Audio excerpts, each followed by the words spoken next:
선생님들, 안녕하세요. 모브타운 대표 강사 성기준입니다. 오늘은 지난 시간에 이어서 상완골 뒤쪽에 있는 근육들에 대해서 한번 배워볼 예정인데요. 이 뒤쪽에 있는 근육은 실질적으로 두 가지밖에 없어요. 그래서 오늘은 두 가지 근육을 배우도록 하겠습니다.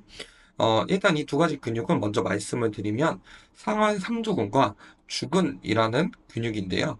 상완 삼두근 같은 경우에는 경관절과 주관절 모두에게 영향을 주고 주근 같은 경우에는 주관절에만 영향을 주는 근육입니다. 근데 일단은 이 두 근육 모두 주관절에 신전을 만드는 게 주요한 기능이라는 걸 기억해 주시면 좋을 것 같습니다. 그럼 한번 시작해 보도록 하겠습니다. 자, 선생님들 먼저 배워볼 근육은 상완 삼두근에 대해서 배워보도록 하겠습니다. 먼저 조금 분리해서 보도록 할게요. 자, 상완 삼두근 같은 경우에는 우리 지난 시간에 배웠던 상완 이두근처럼 삼두, 말 그대로 머리가 세 개 있는 근육이다라고 생각을 해주시면 좋을 것 같고요. 이 세 개의 머리의 구분은 장두와 그리고 외측두와 내측두 이렇게 세 가지로 구분이 된다라고 생각해 주시면 좋을 것 같습니다. 그래서 장두는 이렇게 보이는 요 근육이 장두 그리고 이렇게 보이는 근육이 외측두예요. 자, 그렇다면 내측두는 어디 있을까요? 내측두는 외측두 안쪽으로 해서 이렇게 붙어 있는 근육이 내측두입니다.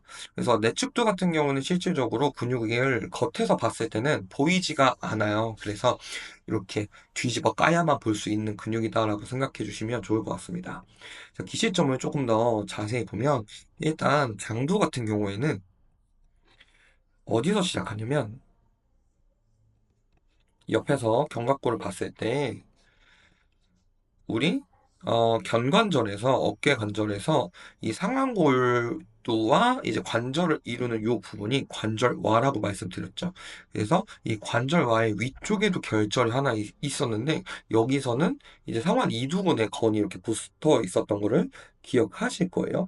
자, 상완 삼두근 같은 경우에는 이 결절 밑에 있는 결절, 이 관절와의 밑에 있는 결절 조금 더 아랫부분에 요렇게 붙어져서 시작한다라고 생각해 주시면 좋을 것 같습니다. 자, 그래서 장두는 견갑골에서 시작을 한다라는 것을 기억해 주시면 좋을 것 같고요. 자, 그럼 외측두랑 내측두는 자, 상완골의 뒷면에서 이렇게 시작을 하고 있습니다. 그래서 내측두와 외측두는 상완골의 뒷면에서 시작을 해서 정지점은 어디에 붙냐면 우리 여기는 요 뼈가 뭘까요? 맞습니다. 척골이죠. 척골에 주두돌기라고 척골 한번 띄어서 볼까요?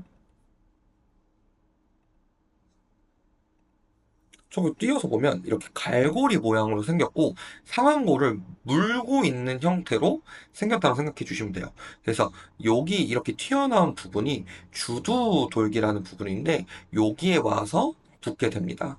그래서 어떤 기능을 하냐? 일단 이 친구 같은 경우에도 견관절에서 시작하는 부분이 있기 때문에 경관절에 움직임을 만들어주겠죠. 자, 근육이 장두가 이런 방향의 근섬유를 가지고 있어요. 그래서 안쪽으로 잡아당기는 힘을 가지고 있겠죠. 그래서 우리 이 장두 같은 경우에는 견관절에 내전을 만들어주는 기능을 동시에 수행을 한다고 생각해 주시면 좋을 것 같습니다. 그럼 주관절에서는 어떠한 기능을 수행을 하냐면 우리 시선면에서 한번 볼게요. 이 주도 돌기를 이쪽 방향으로 잡아당기는 역할을 하겠죠. 즉, 우리 주관절에 신전을 만드는 역할을 한다. 그러면, 우리 실질적으로 주관절 신전을 만들어주는 근육은, 상완 삼두근이 거의 대부분을 차지를 하거든요.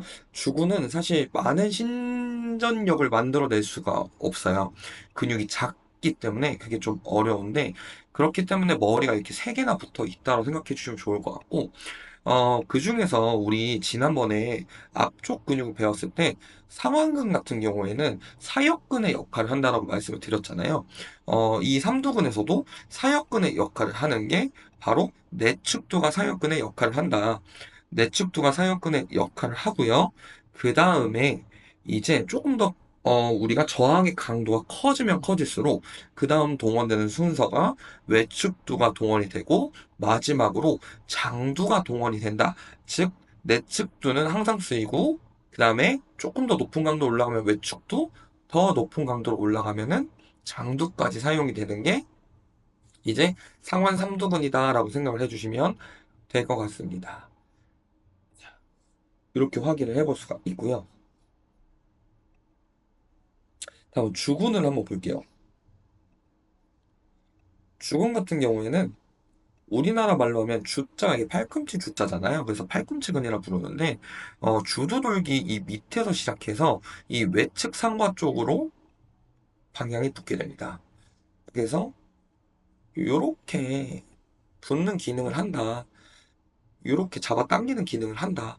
라고 생각해 주시면 돼요. 그러면 팔꿈치에 당연히 신전을 만들어낼 수밖에 없겠죠. 근데 이때 우리 그 주근의 역할은 정확하게 뭐냐면 무릎에서는 무릎이 잠길 때 회전을 하면서 잠기게끔 설계가 되어져 있거든요. 그걸 이제 스크류온 기전이라고 하는데 이 팔꿈치에서도 마지막에 우리 팔꿈치가 다 펴지면 이 팔꿈치를 잠가주는 역할을 하는 게 이 주근의 기능이다. 그래서 관절이 더 강한 압박을 받을 수 있게끔 도와주고 관절에 유격이 생기지 않게끔 도와주는 역할을 하는 게 이 주근의 역할이고 또한 이 관절을 싸고 있는 관절 주머니가 있겠죠. 그래서 팔꿈치가 펴지는 동안에 그 관절 주머니들이 그 뼈 사이에 끼지 않게 이 관절들 사이에 끼지 않게끔 도와주는 역할을 하는 게 주근이다라고 기억해 주시면 좋을 것 같습니다. 그래서 주근은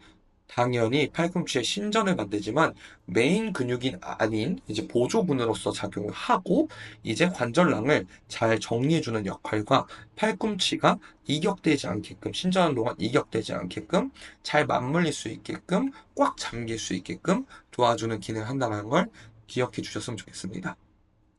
자, 오늘은 상완골의 뒤쪽에 있는 근육인 상완 삼두근과 주근에 대해서 배워봤습니다. 그래서 이 두 가지의 기능을, 이 두 근육의 기능을 잘 기억해 주셨으면 좋겠습니다. 선생님도 오늘도 고생 너무 많으셨습니다. 감사합니다.